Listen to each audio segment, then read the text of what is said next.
Amém, glória a Deus. Então abra sua Bíblia em Mateus capítulo 6, a partir do versículo 25. Enquanto você procura, abra a Bíblia, eu quero agradecer pela oportunidade de estar aqui ministrando a palavra de Deus. É uma honra muito grande, eu estou muito feliz. E os irmãos, a maioria talvez não saiba, mas eu fui transferido aqui para essa igreja, estou ajudando na escola bíblica dominical. Meus irmãos, quantos aqui estiveram na escola bíblica dominical hoje? Quantos? Muita gente. Nós devíamos ter aqui talvez perto de umas 400 pessoas, né, pastor? Hoje, perto de umas 400 pessoas. Irmãos, foi um verdadeiro banquete do Senhor aqui nessa manhã. Deus preparou algo extraordinário para aquelas pessoas que vieram aqui hoje de manhã aprender um pouco da palavra de Deus. E eu convido você para o próximo domingo, para você estar conosco, nos abençoando aqui. A pastora Neuza estará ministrando a palavra de Deus e eu tenho certeza que Deus tem algo especial para você. Louvo a Deus pela vida do Daniel e da Irene, que eu acabei de ver ali, que são lá da igreja da Cidade Jardim, onde nós estamos congregando. Uma alegria vê-los aqui, muito obrigado pela presença. Quantos já encontraram? Diga amém. Diz assim a palavra de Deus: por isso vos digo, não andeis ansiosos quanto à vossa vida, pelo que haveis de comer ou pelo que haveis de beber, nem quanto ao vosso corpo, pelo que haveis de vestir. Não é a vida mais do que o mantimento e o corpo mais do que a vestimenta? Olhai para as aves do céu, que não semeiam nem cegam, nem ajuntam em celeiros, e o vosso Pai Celestial as alimenta. Não tendes vós muito mais valores do que ela? E qual de vós poderá com todos os seus cuidados acrescentar um côvado à sua estatura? E quanto ao vestuário, por que andais solícitos? Olhai para os lírios do campo, como eles crescem, não trabalham nem fiam. E eu vos digo que nem mesmo Salomão em toda a sua glória se vestiu como qualquer um deles. Pois se Deus assim veste a erva do campo, que hoje existe e amanhã é lançada no forno, não vos vestirá muito mais a vós, homens de pequena fé. Não andeis, pois, inquietos, dizendo o que comeremos, ou o que beberemos, ou com o que nos vestiremos, porque todas essas coisas os gentios procuram. De certo, vosso Pai Celestial bem sabeis que necessitam de todas essas coisas, mas buscai primeiro o reino de Deus e a sua justiça, e todas as outras coisas vos serão acrescentadas. Amém? Sente dando glória que você recebe a sua vitória nessa noite. Louvado seja o nome do Senhor. Meus irmãos, particularmente eu estava lendo esse texto recentemente, e eu confesso para os irmãos que é um dos textos mais impressionantes da Bíblia que eu acho. Jesus, ele reúne os seus seguidores, os seus discípulos, e naquele tradicional sermão da montanha, Jesus começa a dar diretrizes para o seu povo. Ele começa a ensinar o seu povo o caminho de como é que eles fazem, ou vão fazer, ou precisam fazer, para herdar o reino de Deus. E é interessante que Jesus ali reunido com eles começa a ministrar no coração de cada um ali, naquele instante. E quando você olha para esse texto, você percebe que existe uma mudança brusca no texto, a partir desse momento que eu comecei a ler aqui. Há uma mudança, parece que Jesus percebe algo diferente, algo estranho no ar, e ele muda o teor da conversa ou do ensinamento, e diz essas palavras que eu li aqui no texto. Jesus para e diz: por que estáis ansiosos com o que haveis de comer ou com o que haveis de vestir? Jesus percebe uma certa ansiedade, meus irmãos, no coração dos seus seguidores. Jesus percebe algo diferente, algo estranho no coração deles, e ele faz essa pergunta perguntando por que eles estavam ansiosos, preocupados com coisas dessa vida. Meus irmãos, eu vou dizer uma coisa para você. Jesus naquele dia percebeu essa ansiedade no coração do povo, e eu nessa palavra que trago para você aqui hoje, é possível que nessa noite também tem pessoas preocupadas com a vida, com o dia de amanhã, e é por isso que Deus me trouxe aqui hoje com essa palavra, para confortar o seu coração. E Jesus pergunta para você: por que é que você está ansioso? Por que vocês estão ansiosos com o que haveis de comer ou com o que haveis de vestir? Meu irmão, Deus se preocupa com todas as coisas que nós estamos passando. Louvado seja o nome do Senhor. Jesus percebe isso, querido. Jesus percebe que eles estavam ansiosos com coisas tão simples da vida, com coisas tão banais da vida, coisas tão fáceis da gente lidar. E aí Jesus percebe isso e começa a dar um ensinamento para mim e para você, para a gente não se preocupar com essas coisas. Ele disse, olha, preocupa primeiro com o reino de Deus e com a sua justiça, e tudo isso que vocês estão preocupados agora, vos serão acrescentada. Então Jesus traz para mim e para você o ensinamento de que a principal coisa que nós precisamos nos preocupar é com o reino de Deus, é fazer a vontade de Deus, louvado seja o nome do Senhor. Mas talvez você entrou aqui nessa noite e esteja ansioso, esteja preocupado, e está dizendo, pastor, por mais que eu faça, por mais que eu ore, por mais que eu busque, por mais que eu peça a Deus, eu não consigo sair dessa ansiosidade, eu sair dessa preocupação ou desses momentos de dificuldade. Querido, eu vou dizer uma coisa para você, isso não é fácil, mas você precisa entender algumas coisas para você vencer a ansiedade, você vencer as preocupações do dia a dia, você vencer as dificuldades que você vem enfrentando. Você precisa saber de algumas coisas, e esse texto aqui, ele nos dá um norte, uma direção do que é que nós precisamos saber para nós vencermos a ansiedade e as dificuldades do dia a dia. A primeira coisa, querido, que eu quero destacar para vocês aqui, que nós precisamos saber, é que nós somos escolhidos de Deus, louvado seja o nome do Senhor. Você vê que Deus falou isso aqui para quem estava seguindo Jesus, e estava ali uma multidão de gente seguindo Jesus, e Jesus para acalmar o coração daquela multidão. Então, querido, nessa noite, você precisa saber que você é um escolhido do Senhor, você é uma pessoa que foi escolhida por Deus para uma grande obra aqui nessa terra, louvado seja o nosso Deus. Pastor, mas eu não tenho convicção disso. Querido, busca, faça uma retrospectiva aí agora, volta no tempo, que você vai descobrir o exato momento que Deus escolheu alguém para falar para você, que você era um escolhido dele, que Deus usou alguém para falar para você, ou Deus usou a natureza, ou Deus usou alguma coisa para dizer que você era uma pessoa escolhida dele, louvado seja o nome do Senhor. Faça uma retrospectiva, você vai lembrar do exato momento que Deus usou alguém para falar com você.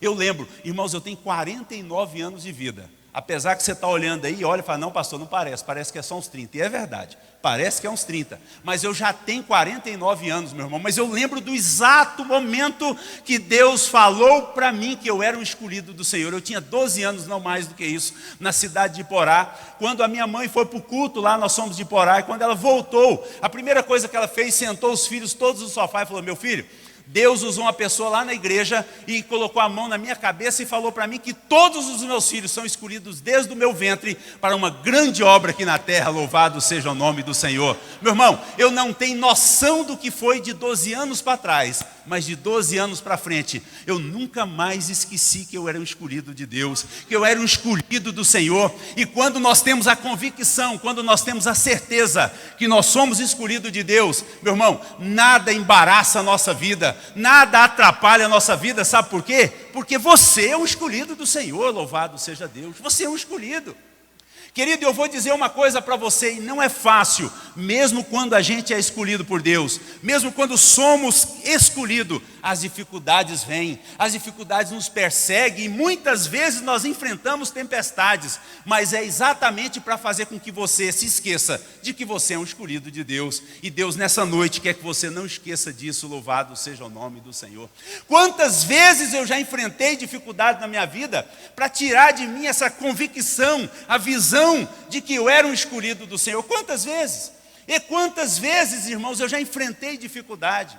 E eu quero dizer uma coisa para você, eu quero contar um testemunho para você aqui, para você ter noção do que é que Deus pode fazer na vida de alguém que Ele escolheu, como eu e você, louvado seja o nome do Senhor. Eu lembro que quando eu era solteiro ainda, o meu maior sonho era casar, ter uma família, e que meus filhos fossem servos do Senhor, que fosse temente a Deus e que buscasse a presença do Senhor. E eu orava, a minha oração era aquela, eu falei, Senhor, eu quero que o Senhor me dê uma esposa para me casar, ter filhos e que nós sirvamos ao Senhor. E Deus me concedeu uma esposa linda, maravilhosa, que está ali sentada, me ouvindo pregar. E quando ela ficou grávida, meu irmão, que ela foi para ter o primeiro filho nosso, que nós fomos para a maternidade, e ela entrou para a sala de parto, para ter o nenê. Quando ela voltou ali naquele quarto, ela voltou dormindo, anestesiada, e colocaram ela na cama e eu lá sentado ali, olhando aquilo tudo acontecendo, quando de repente entraram com aquela criança que era o meu filho, o Guilherme.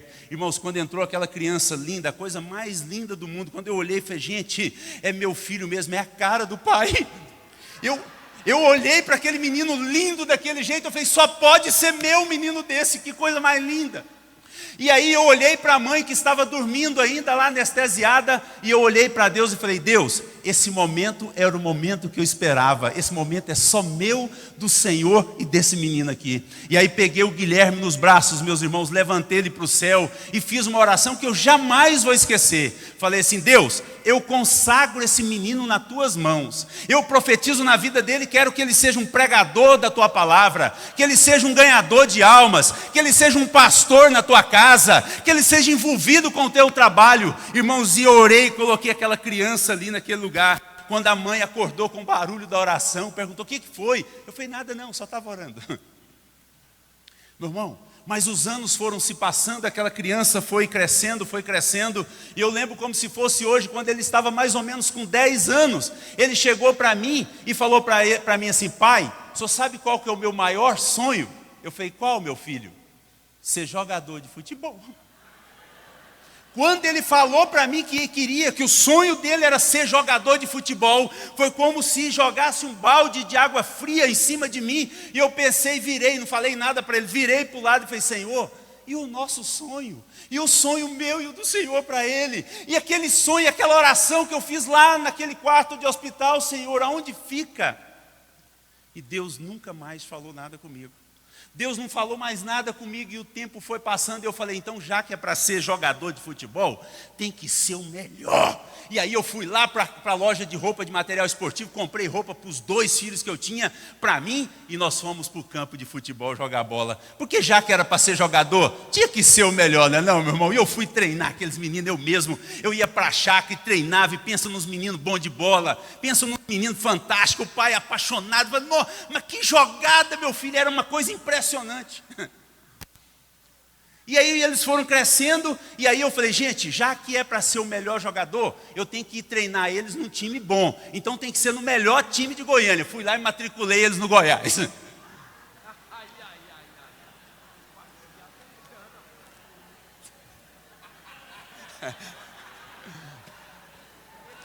Ainda bem que o pastor, mas eu vou consertar isso daqui a pouquinho. O pastor Oídes não está aqui, ainda bem, né?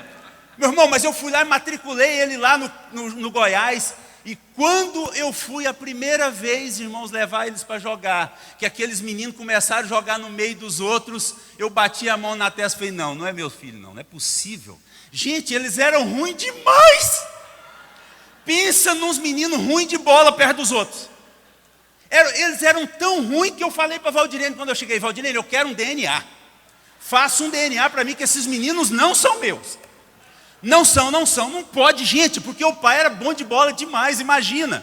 Corpo atlético, aquele negócio todo, imagina o tanto que eu era bom de bola. E aqueles meninos ruins demais. Eu falei, não pode ser filho meu, não pode. Mas, irmãos, eu fui com uma estratégia, né? Eu comecei a dar camiseta da Marca da Paz para os coleguinhas, falei, deixa eles passar na sua frente, fazer gol. Dava camisa para o treinador, para o professor, falei assim, professor, bota esse menino para frente, para jogar lá na frente, para fazer gol, e eu dava camisa para eles, e ia empolgando. No mundo dos negócios tem outro nome, né? Isso no mundo dos negócios, no mundo da política tem outro nome, mas eu fazia aquilo para os meus filhos crescer dentro do futebol, vocês sabem, né? Meu irmão, mas os meninos eram ruins demais, eles eram muito ruins. E aí de tanta camiseta que eu dei, quase que eu quebrei a Marca da Paz com essa brincadeira. Mas aí eu lembro que um dia eu cheguei para o professor e falei, professor, só podia botar meu filho para desenvolver mais, sei lá, de repente a gente paga um professor particular para dar aula para eles, enfim. Aí o professor falou assim, olha, nessa próxima sexta-feira agora eu vou fazer um teste, e aqueles que passarem vão para frente, para outro grau de escolas aqui. Senão vai ter que ficar quieto aqui ou de repente até parar. E aí, irmãos, naquela sexta-feira eles foram lá e fizeram o teste. E você não acredita no que aconteceu. Você acredita? Só um deles passou no teste, o Guilherme, só o mais velho passou no teste. Só que o professor me chamou e falou assim, pai, o Guilherme passou no teste, mas ele quer jogar na frente, e na frente não dá. O futebol dele na frente não dá. Como ele é alto, ele é forte, tem um corpo mais resistente, eu vou colocar ele lá na zaga. E aí quando ele falou aquilo, eu falei assim, o caldo vai engrossar. E aí eu chamei o Guilherme e falei, Guilherme, o professor disse que você passou, meu filho, com louvor. Você passou com louvor no teste, só que está cheio de atacantes. Ele disse que está precisando de você lá na zaga. E aí ele falou: pai, na zaga eu não vou não. Na zaga eu não jogo, pai. E aí eu entendi, meu irmão. Eu entendi, porque o sonho dele é ser jogador de futebol. Alguém nasce sonhando em ser zagueiro? Me fala. Alguém nasce sonhando em ser goleiro, meu irmão? Não nasce. Só para quando sobra uma vaga. No caso dele, ele não quis jogar. Falei: pai, eu não jogo, eu vou embora, eu vou fazer teste em outro time. Eu falei: mas que time? Eu falei: eu vou fazer teste no Vila. Eu falei: no Vila não! No Vila não! No Vila de jeito nenhum. No Vila você não faz teste nunca. E ele falou: pai, mas então aonde que nós vamos fazer? Eu falei: não sei, escolhe qualquer outro time. Aí ele falou assim: então eu vou fazer no Atlético. Eu falei: no Atlético pode. No Atlético pode. Salvei a pátria, né, pastor? Salvei, graças a Deus. Meu irmão, aí ele foi fazer o teste no Atlético. Quando chegou no Atlético para fazer o teste, estava chovendo muito, muita chuva. E ele teve um choque lá fazendo o teste. E ele fraturou o menisco do joelho. Ele arrebentou o joelho. Pegaram ele e levaram para o hospital neurológico. Acho que foi neurológico. Neurológico. Não, hospital dos rins, parece. Não me lembro agora. Foi lá para o hospital e chamaram o pai para poder ir lá. Quando eu cheguei lá, o médico falou assim: doutor, aliás, pai, ele vai ter que fazer uma cirurgia. Nós vamos ter que reconstituir o menisco do joelho dele. Eu falei: doutor, faça o que tiver que fazer. Nós não importamos, não. Faça o que tiver que fazer. E o médico fez a cirurgia. E aí, quando terminou a cirurgia, irmãos, que eu cheguei no quarto, quando eu chego lá, o Guilherme chorando em prantos. E quando eu vi aquela situação daquele menino chorando, irmãos, imagina um pai ver um filho chorando dentro do hospital. Eu comecei a chorar também. A mãe chegou, viu o pai e o filho chorando, chorou também. As enfermeiras viram aquele barulhão, chegaram, choraram também. Os pacientes do quarto também do hospital, todo mundo viu o choro e choraram também. Todo mundo começou a chorar. Porque era grave, irmão, a situação era triste. E aí eu falei: Guilherme, o que aconteceu? Ele falou: pai, o médico falou para mim que eu nunca mais vou poder jogar bola profissionalmente. Se eu quiser jogar bola daqui uns 6 meses, eu só vou jogar bola aquelas peladas na chácara, com o senhor, com o meu irmão, enfim, eu não vou poder, pai, realizar o meu sonho. Meu irmão, e eu lembro naquela hora, eu falei para ele: meu filho, vou dizer uma coisa para você. Talvez o seu sonho de ser jogador de futebol não seja o sonho de Deus, porque o sonho de Deus para você é algo muito melhor do que ser jogador de futebol.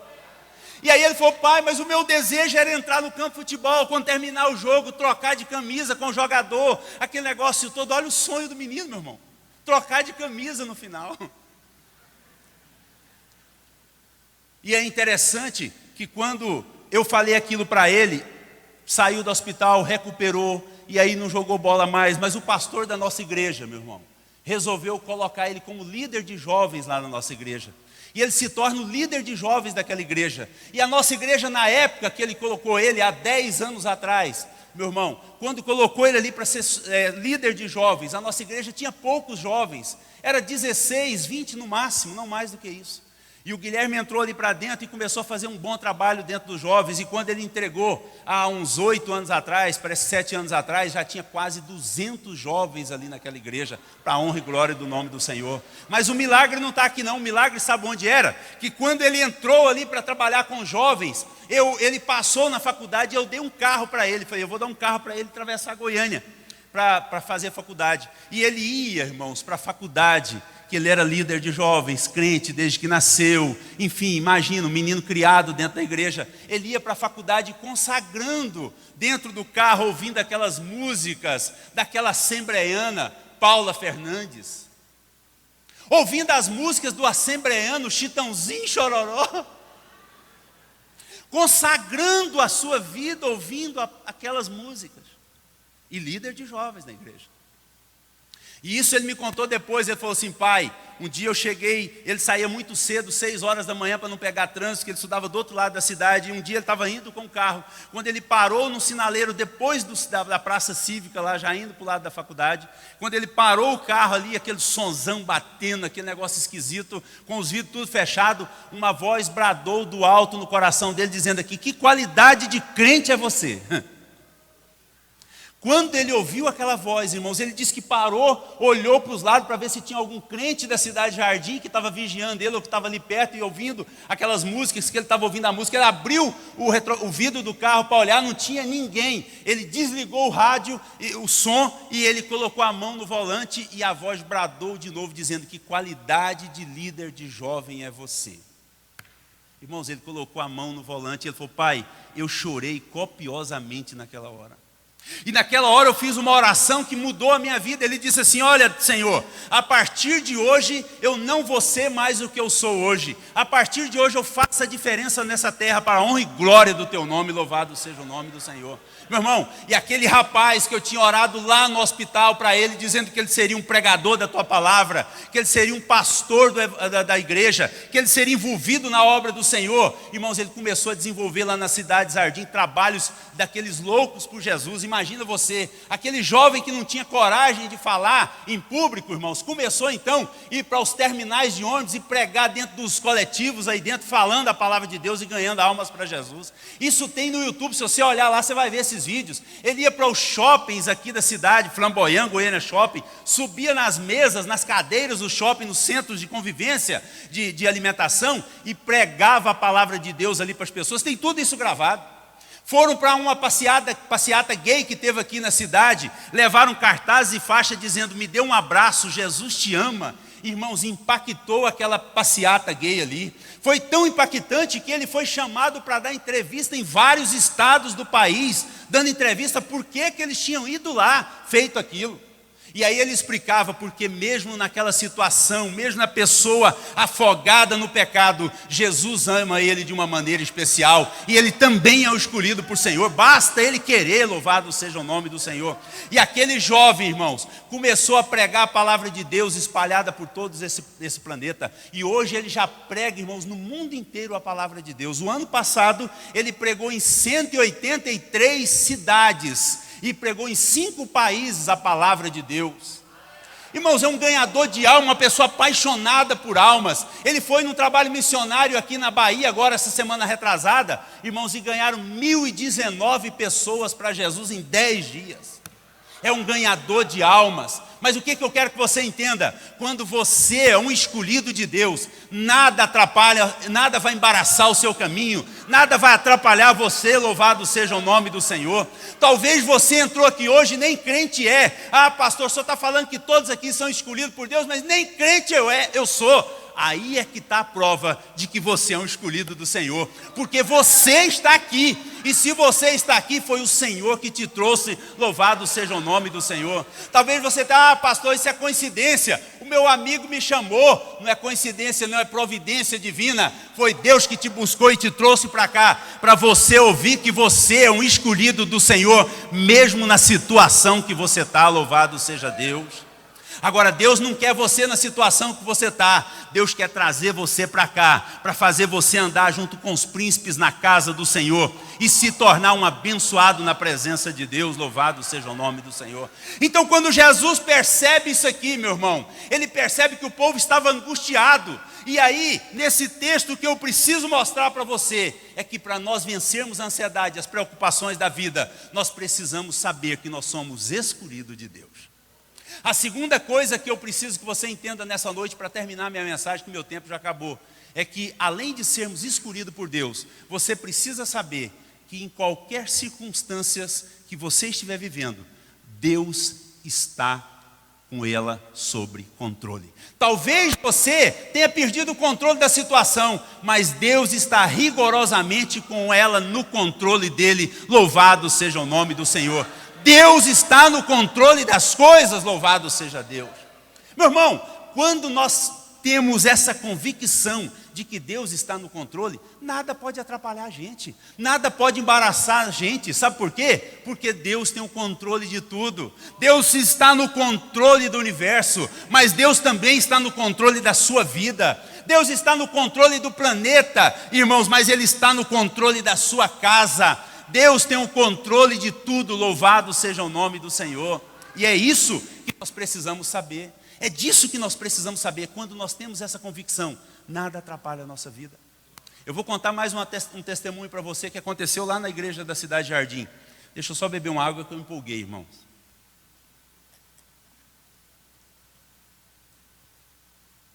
No ano de 2008, lá na igreja da Cidade Jardim, pensa numa igreja ruim de recepção, era a igreja da Cidade Jardim.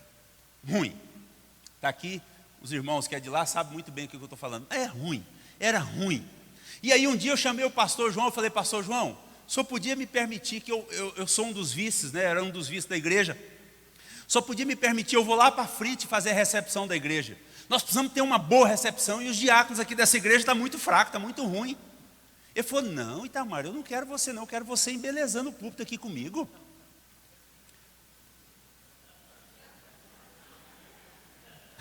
Está difícil, irmão. Aí ele falou assim, eu quero você embelezando o púlpito aqui comigo. E eu falei, não pastor, mas é por poucos dias, é por poucos dias.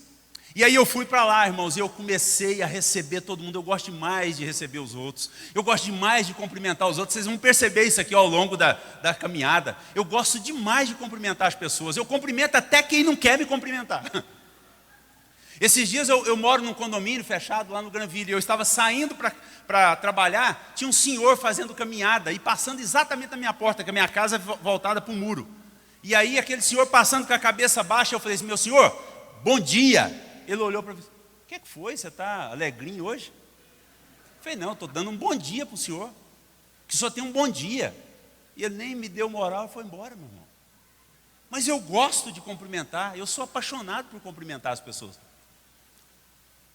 E interessante que eu fui para a porta da igreja e todo mundo que chegava, eu pegava na mão e dizia, meu irmão, bem-vindo, entra, assista o culto, participa do culto, para Deus abençoar você. E cumprimentava a pessoa, irmãos, e quando o pastor ia dar a bênção apostólica, eu saía correndo, ia para a porta da igreja, e todo mundo que ia saindo, eu pegava na mão e dizia, olha, Deus te abençoe, que você tenha uma semana abençoada, uma semana próspera, enfim. Irmãos, e em pouco tempo, aquele quadro mudou na Cidade Jardim. Vai na Cidade Jardim hoje para você ver a recepção que é lá. Vai na Cidade Jardim hoje para você ver como que os diáconos recebem bem as pessoas que chegam naquela cidade. Falta brigar com o outro para te atender, para te recepcionar, para pegar na sua mão. Mas eu lembro que em 2008 chegou uma irmãzinha lá na porta da igreja, uma irmãzinha baixinha, clarinha, e eu cumprimentei ela, falei, como é que é o nome da irmã? É a primeira vez que a senhora está vindo aqui? Meu nome é Maria, eu estou vindo do Tocantins fazer tratamento, e como meu filho mora aqui perto, eu quero vir nessa igreja todas as vezes que eu puder. Eu falei, irmã Maria, então a senhora entra, seja abençoada, que a senhora tenha uns resultados de exames nessa semana próspera aí, que Deus possa colocar as mãos. E ela assistiu o culto, quando terminou, peguei na mão dela de novo, agradecendo ela pela presença, e ela falou, pastor, amei essa igreja. Apaixonei nessa igreja, todas as vezes que eu estiver aqui, eu vou vir assistir o culto aqui. E isso foi feito várias vezes naquele ano de 2008. E num dos dias que ela chegou lá, irmãos, ela chegou com o filho dela chamado Tony Magalhães. Eu não sei se você conhece aqui a família Magalhães aqui de Goiânia. Ela era a mãe do Vanderlei Magalhães, daquela família Magalhães, aqueles atletas de ciclista aqui em Goiânia. E naquele ano de 2008, irmãos, foi exatamente o ano que o Vanderlei Magalhães morreu. E eu cheguei na minha empresa, quando eu abri o jornal, estava lá aquela matéria que o ciclista Vanderlei Magalhães havia morrido naquela madrugada no hospital. Quando eu vi aquilo, irmãos, eu comecei a entristecer meu coração. Falei, meu Deus, o que vai ser da irmã Maria? O que vai ser da irmã Maria? E eu falei para Valdirene, eu preciso ir lá no cemitério, eu preciso ir lá, porque ela é do Tocantins, talvez o pastor dela não está aqui, o pastor João não está, eu vou ter que ir lá, porque eu sou o pastor dela aqui. E ela não pôde ir, e eu fui lá visitá-la, irmãos, para poder confortar o coração daquela irmã Maria, ali naquele cemitério. Aí você não vai acreditar no que eu vou dizer agora. Quando eu cheguei ali naquele funeral, ela estava fazendo exatamente a mesma coisa que eu fazia na porta da igreja. Pegando na mão de cada um e cumprimentando e dizendo, olha, que bom que você veio. E quando eu cheguei perto dela, ela falou, pastor, que bom que o senhor veio aqui. Que bom que o senhor veio aqui. Está vendo ali, pastor, meu filho, Vanderlei Magalhães, morreu. Mas para mim isso aqui não é um velório, pastor, ela disse. Isso aqui para mim não é um velório, isso aqui é uma festa, pastor. Eu falei, irmã, por quê? Porque nos últimos minutos da vida dele, ele era desviado do evangelho. E nos últimos minutos da vida dele, Deus recolheu ele, trouxe ele para os seus braços, ele reconciliou com o Senhor. Queridos, e aí, as palmas louvam o Senhor. Irmãos, eu abracei com ela, sentei, eu imaginei que ela estava fazendo aquilo só comigo. Mas todo mundo que chegava naquele lugar, ela pegava na mão e dizia a mesma coisa. Então foi de presidente de bairro até governador do estado, foi lá ver aquele velório. E todos ela falava do mesmo jeito. Eu lembro que teve uma hora lá que chegou vários ciclistas, que era amigo dele, todo mundo arrumado, uniformizado, com capacete, com luva, com tudo arrumadinho. E largaram a bicicleta e foram para entrar, todo mundo arrumadinho. Ela parou na porta e disse: meus filhos, olha, eu quero dizer uma coisa para você, antes de vocês entrarem aqui. Meu filho está morto ali, mas isso aqui para mim hoje é uma festa, sabe por quê? Nos últimos minutos da vida dele, ele reconciliou com o Senhor. E se vocês quiserem morar na eternidade, quiserem ter a oportunidade de encontrar com Ele ainda, vocês precisam fazer um concerto com o seu Deus, louvado seja o nome do Senhor. Irmãos, pregando a palavra de Deus no velório do seu filho. Sabe o que é isso? Só alguém que tem convicção que Deus está no controle de todas as coisas faz um negócio desse. É ou não é verdade? Irmãos, porque é difícil, é ou não é verdade? Você vê um ente querido ali num caixão morto, e principalmente um filho, você ter coragem de abrir a boca e dizer que aquilo não é um velório, é uma festa, porque Deus resgatou a vida dele, louvado seja o nome do Senhor.